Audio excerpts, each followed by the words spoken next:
Napakagandang lugar to guys. So, dito pa. Ito sa babae na to. Napakaganda.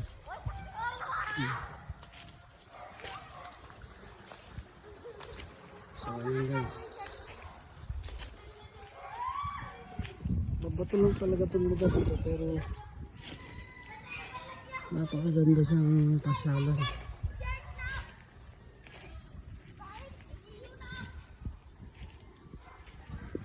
Yan. Nature's area. Talagang makikita mo yung ganda ng natures. Tahimik, payapa ang lugar, malamig ang tubig.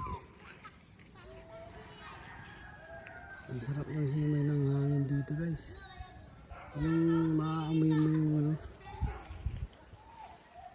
yung kupra ng lug. Tapos habang malapit ka sa dagat. So yan guys.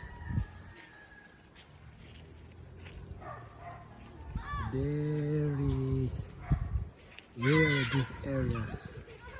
Napaka ganda, napaka peaceful. So kung dito tayo manirahan guys, payapa na ang buhay natin. Malayo sa ingay, malayo sa polusyon.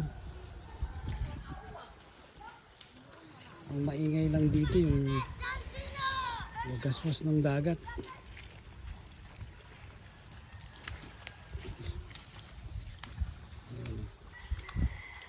So follow po mo guys.